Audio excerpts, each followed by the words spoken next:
Hello दोस्तों और स्वागत है। आज हम एक सफर पे चलने वाले हैं। ये सफर है एक मॉडर्न सिविल इंजीनियर के ब्लूप्रिंट को समझने का। और ये रहा वो ब्लूप्रिंट। जी हाँ, ये है सिविल इंजीनियरिंग के छठे सेमेस्टर का सिलेबस। देखने में तो ये सिर्फ एक लिस्ट है, पर असल में हर एक सब्जेक्ट एक बहुत बड़ी बिल्डिंग बनाने के प्रोसेस का एक जरूरी कदम है। तो चलिए जरा इसे करीब से देखते हैं। तो किसी भी प्रोजेक्ट पर काम शुरू करने से मतलब पहली ईंट रखने से भी बहुत पहले एक बहुत ही जरूरी फेज आता है। ये वो फेज है जहां एक आइडिया को नंबरों की भाषा में बदला जाता है, जहां यह तय होता है कि कितना खर्चा आएगा और पूरा प्लान क्या होगा। और इस फेज का जो सबसे पहला हीरो है वो है क्वांटिटी सर्वेइंग। अब आसान भाषा में समझें तो ये किसी भी कंस्ट्रक्शन प्रोजेक्ट की फाइनेंशियल रीड है। यहीं पर यह फैसला होता है कि कोई प्रोजेक्ट बनाने में कितना पैसा लगेगा और क्या वो बनाना फाइनेंशियली पॉसिबल भी है या नहीं। और हाँ, ये अंदाज़ा लगाना कोई बच्चों का खेल नहीं है। ये एक मल्टी स्टेप प्रोसेस है। जैसा कि हम देख सकते हैं, हर एक स्टेप ये पक्का करता है कि जो फाइनल कॉस्ट निकले वो एकदम सटीक हो। इतना ही नहीं, इसमें भविष्य की ज़रूरतें जैसे मेंटेनेंस का खर्चा वो भी शामिल होता है।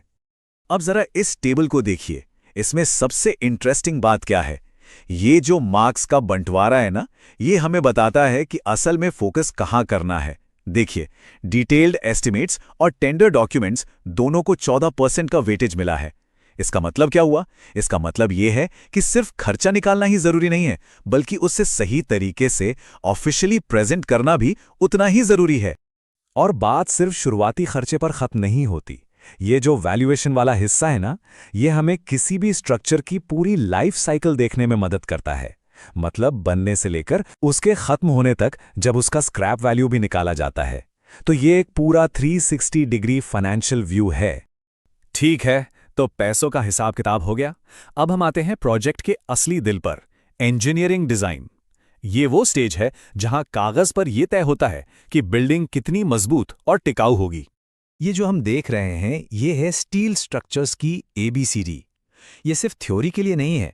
असल में ये वो बिल्डिंग ब्लॉक्स हैं जिनसे इंजीनियर्स एक ऐसा मजबूत ढांचा खड़ा करते हैं जो हर तरह का वजन और प्रेशर झेल सके। हर कनेक्शन, हर मेंबर का अपना एक खास काम होता है। और फिर वो पल आता है जहां सारी थ्योरी असलियत का रूप लेती है। ये जो सब्जेक्ट है स्टील स्ट्रक्चर्स ड्राइंग्स, ये उन सभी कॉन्सेप्ट्स को लेता है और उन्हें बिल्कुल सटीक डिटेल्ड प्लान्स में बदल देता है, जिन्हें देखकर कंस्ट्रक्शन किया जा सके। और इस स्टेज पर जरा सी भी गलती की कोई गुंजाइश नहीं होती। सोचिए, कागज पर खींची गई एक गलत लाइन असल दुनिया में कितनी बड़ी तबाही ला सकती है। इसीलिए हर एक लाइन, हर एक मेजरमेंट, सब कुछ एकदम परफेक्ट होना चाहिए। चलो, अब ड्राइंग बोर्ड को छोड़ते हैं और सीधा चलते हैं कंस्ट्रक्शन साइट पर। यहाँ का माहौल, यहाँ की चुनौतियाँ बिल्कुल अलग होती है। ये वो जगह है जहाँ कागज के प्लान्स को लोहे और कंक्रीट की हकीकत में बदला जाता है। और यहीं पर एंट्री होती है कंस्ट्रक्शन मैनेजमेंट की। आप इसे साइट का दिमाग कह सकते हैं। इसका काम ये देखना है कि सब कुछ, लोग, सामान, मशीनें, सब एक साथ मिलकर बिना किसी रुकावट के काम करें। ये पूरा खेल लॉजिस्टिक्स, कोऑर्डिनेशन और कंट्रोल का है। अब इतने बड़े और मुश्किल प्रोजेक्ट्स को मैनेज करने के लिए इंजीनियर्स कुछ खास टूल्स इस्तेमाल करते हैं, जैसे PERT और CPM। PERT तब काम आता है जब चीज़ें थोड़ी अनिश्चित हों, मतलब टाइम का पक्का अंदाजा ना हो, और CPM तब जब सब कुछ पहले से तय हो। ये टेक्निक्स काम को सही टाइम पर खत्म करने में मदद करती हैं। लेकिन मैनेजमेंट की सारी जिम्मेदारियों में से एक चीज है जो सबसे ऊपर आती है, और वो है सेफ्टी। सिलेबस का ये हिस्सा हमें एक बहुत जरूरी बात याद दिलाता है कि कंस्ट्रक्शन साइट पर लोगों की जान दांव पर लगी होती है, इसलिए सेफ्टी से बढ़कर कुछ भी नहीं। और ये बार चार्ट इसी बात को और भी साफ कर देता है। जरा मार्क्स का डिस्ट्रीब्यूशन देखिए। कंस्ट्रक्शन लेबर, साइट ऑर्गेनाइजेशन और एक्सीडेंट्स एंड सेफ्टी, तीनों को बराबर 12% का वेटेज दिया गया है। ये क्या बताता है? ये साफ साफ दिखाता है कि लोगों को और उनकी सेफ्टी को मैनेज करना उतना ही जरूरी है जितना कि कोई भी टेक्निकल काम। तो अब हम पहुंच रहे हैं अपने आखिरी फेज पर। ये वो फेज है जो एक इंजीनियर के स्किल्स को कंप्लीट करता है। इसमें बात होगी मॉडर्न टेक्नोलॉजी और लॉन्ग टर्म विजन की। आज का इंजीनियर सिर्फ कागज और पेंसिल से काम नहीं करता। ये है उनका मॉडर्न टूलकिट।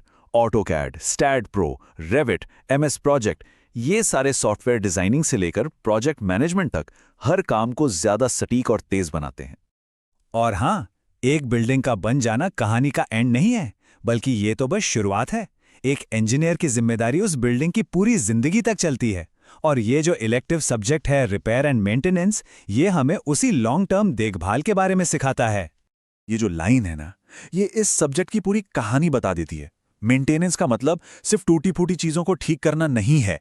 इसका असली मकसद है बिल्डिंग को उसकी ओरिजिनल हालत में बनाए रखना, जहां तक हो सके, ताकि उसकी कीमत, उसकी सेफ्टी और उसका काम करने का तरीका हमेशा सही रहे।